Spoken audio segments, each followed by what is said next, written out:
What is going on, everybody? Welcome back to another Detroit Lions video.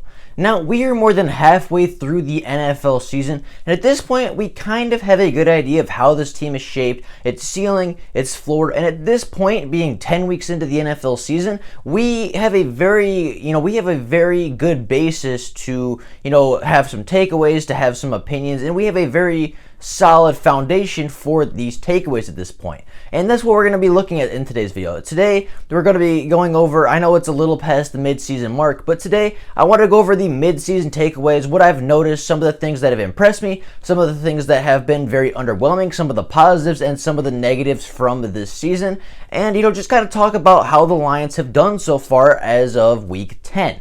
Now, before you get into the video, if you are new to the channel and are enjoying this Detroit Lions content, please consider liking the videos and subscribing to the channel. It only takes 2 seconds out of your day and it helps the channel out more than you could know. So if you could do that, just take 2 seconds out of your day to like and subscribe. I would be greatly appreciative for it.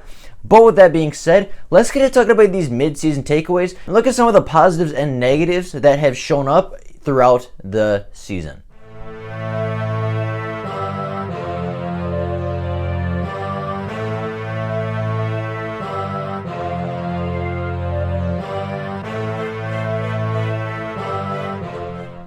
Now, my first major takeaway from this season has to do with the draft class, and I think that this draft class, this 2020 class of rookies, could be the most impressive and could be the best class that Bob Quinn has ever drafted and ever assembled.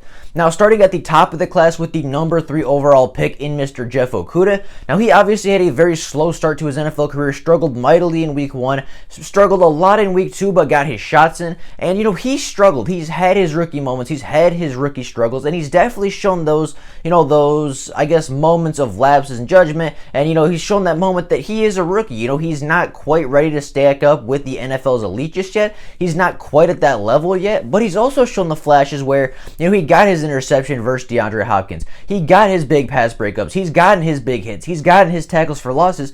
So, yeah, Jeff Okudah has had his struggles for sure. He's had his rookie moments, but he's also had moments of brilliance. He's also had those flashes of elite potential, that elite talent that we drafted him for. I mean, Jeff Okudah is improving every single week. He's getting better every single week, and the Jeff Okudah from week 2 and 3 versus the Jeff Okudahs from week 9 and 10 are astronomically different players. I mean, Jeff Okudah has improved so much in such a short time, especially in a strange season with not really any preseason, no offseason to get ready. Jeff Okudah has made immense strides from his first starts to his most recent starts, and I mean, you could just see it's night and day in difference between the player he was and the player he's already developed into, and he continues to get better every week. He continues to grow and develop as a player, and he continues to get better every single time he takes the field, and I would expect him to continue to grow and continue to develop.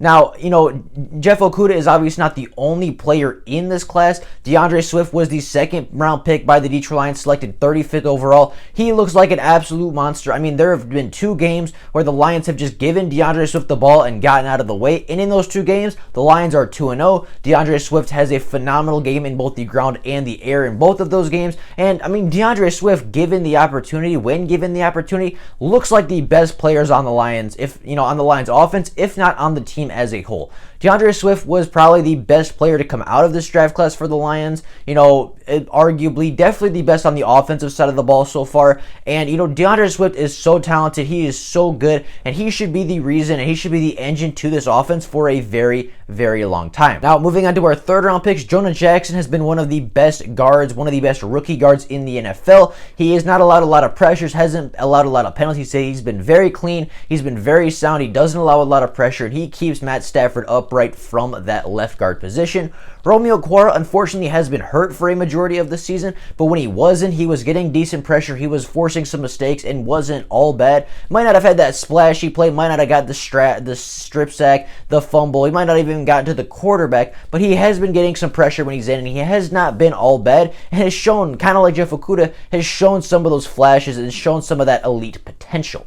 Now, Quintez Cephas was a 4th round pick by the Detroit Lions. He has been okay. He's shown some good moments. He's shown some bad moments. Again, kind of like Jeff Okudah, he's shown his rookie struggles, but he's also shown some flashes of good. He's also shown some flashes of talent, and he's shown, that he has the ability to be a good wide receiver, but definitely has some things to clean up. And then obviously you move on to John Pennicini, the 6th round defensive lineman, who just all around is a steal of the draft. He is a really good defensive lineman. He's going to be the anchor of that defensive line for a very long time. And I mean, it's just he was an absolute steal. He might be the steal of the draft overall in the NFL. He might be the steal of the draft because he is so good. And again, he's still a rookie. He still has so much time and so much room to develop his game and craft that, come next season, especially with a full offseason and a full preseason next year, expect John Pennicini to just continue to take steps forward and continue to impress. Overall, this draft class, in the 7 or 8 players that Bob Quinn drafted, he got 5 or 6 starters out of it. Obviously, Jason Huntley isn't starting. Obviously, Jayshon Cornell isn't starting just yet, but everybody else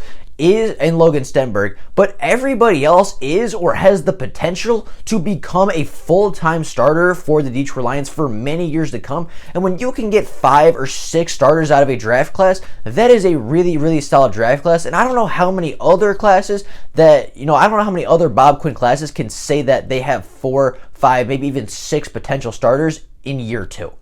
Now, my second takeaway from the season, my second takeaway from the mid-season mark, is that the Lions have all the tools they need to be successful. They have the tools on the offense, they have the tools on the defense, and they have the tools on the special teams to be a really good franchise, to be a really competitive team, and they have all the pieces that they need to be really tough to beat and be a competitor and a contender in this NFC conference. If you look at every player, if you go from top to bottom of this roster, if you go from Matt Stafford to Jack Fox, every single player on this roster, whether it be a starting player, whether it be a star, whether it be a depth and rotational and role player, every single player on this roster has made a play. Stafford's had his great games. DeAndre Swift has had his great games. Kerryon's had his good games. AP and Kenny Galladay and Marvin Jones and Marvin Hall and, Danny Amendola and Jamal Agnew and the offensive line and TJ Hawkinson, everybody on the defensive line, everybody in the linebacking core, and everybody in the secondary has been, maybe not been as consistent as we'd like to see,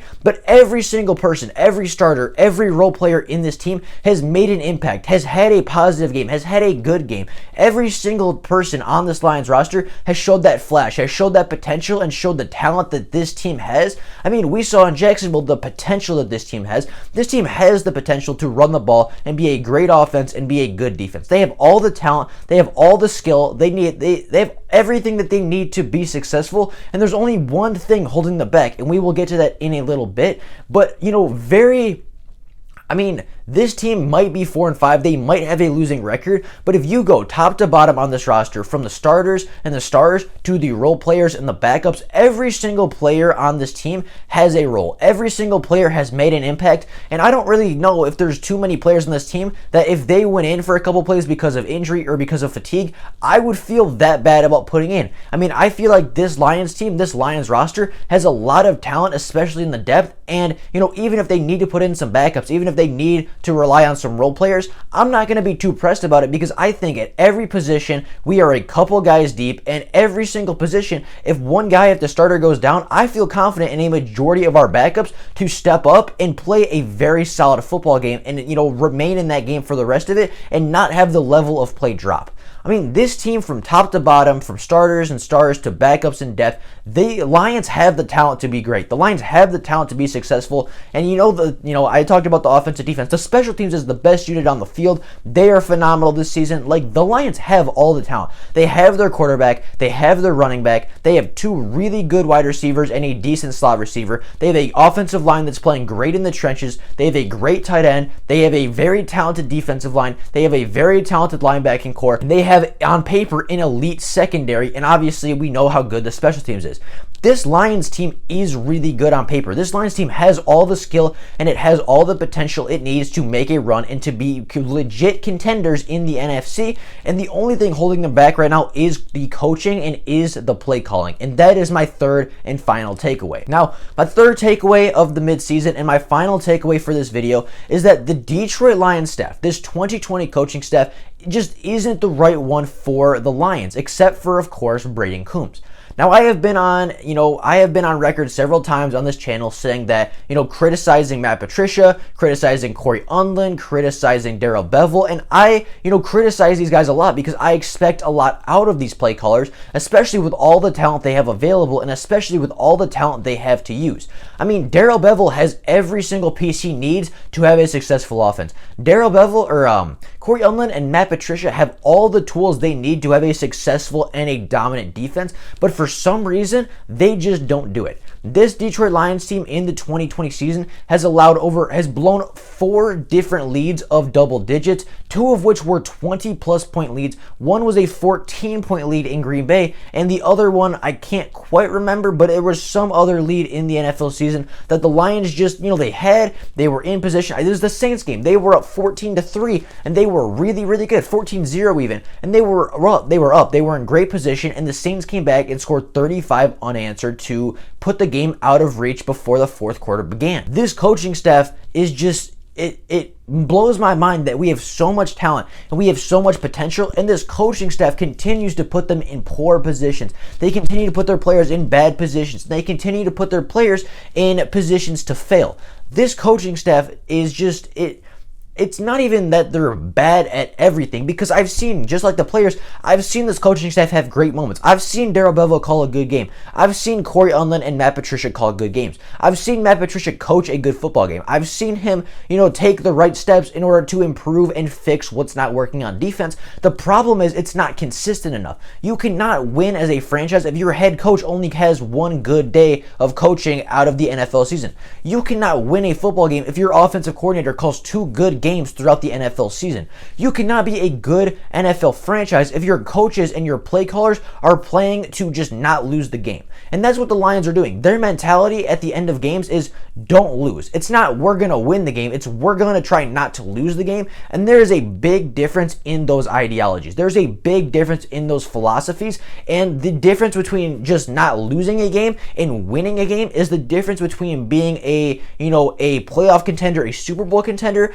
and being an average at best football team. You might ask, well, what's the difference between, not losing and winning? Well, the Lions right now are playing to not lose a football game. They get up, they play to win in the first half. They really do. They are aggressive, they take their shots, they're good on offense, they're good on defense, they force some turnovers, they don't allow a lot of points in the first half, and they play pretty solid defense, they play pretty solid offense. But as soon as they get that lead, as soon as they get up by that 10, 14, 20-point margin, they play not to lose. And what that means is they back off, they lose that aggression, they lose that passion, and they never go for the knockout punch. They never go for that kill shot. They get up by 21 points, and then they back off. They drop their guys into coverage more. They only rush 3 guys instead of 4. They only rush 4 guys instead of 5. They don't blitz. They drop everybody into coverage. Their DBs drop an extra 5 yards and give that cushion. Their, linebackers are a little less aggressive. They're a little less, they're just not as good, and they're a little less aggressive, they're a little more passive, and that's how those comebacks happen. That's how you give up 24 unanswered points. That's how you give up 35 unanswered points to the Saints. That's how you give up however many unanswered points it was to the Green Bay Packers. Like, the Lions, when they get up, they play to not lose the football game, but they're not playing to win the football game. In order to be a great franchise, your mentality has to be win the football game. It can't be we are not going to lose. It has to be we have to win. And there is a huge difference between those two things. And as I said just a minute ago, the difference between we can't lose this game, or we're going to try not to lose this game, and we're going to win this game, is the difference between a Super Bowl contender and a 7-9 team.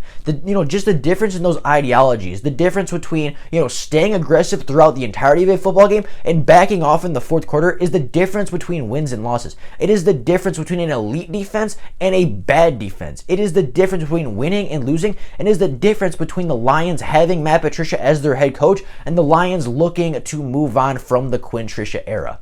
I mean, this team has all the talent in the world. This team has all the talent it needs to be successful, but until the coaching staff can develop that killer instinct, till it can decide it wants to go for that knockout punch every single week when we get up, until it can decide that it wants to be a contender and it wants to win football games and not just not lose football games, until that mentality, until that switch flips in their heads, the Lions will never be a competitor. The Lions will never be a playoff contender until something changes in that mentality. And that is the biggest takeaway this season. If you were going to take anything from this video, if you were going to take any of my takeaways, any of my, the things that I've seen, if you're going to take anything that I say today, know this. The Lions are a good football team, but until their coaching staff plays to win, they will not do anything in the NFL. Until their coaching staff develops that killer instinct, develops the ability to throw that knockout punch, until the Detroit Lions show that they can throw that knockout punch, and until they can really just put teams out, until they can put games away early and stay that way, this team will never be a true competitor, and this team will never be a true contender. They have all the talent to do it, but until they develop the instinct, and until they develop that, until they do it, and until they learn how to do it, they will never be a serious competitor. Now, with all that being said, that is all I got for you guys today. Hope you guys enjoyed the video and have an absolutely fantastic rest of your day. If you are new to the channel and are enjoying the content, please consider liking the videos and subscribing to the channel. It only takes 2 seconds out of your day to do so, and it helps the channel out more than you could know. But with all that being said, that is all I got for you guys today. Hope you guys enjoyed the video, and I will see you all tomorrow with more Lions content. Bye, guys.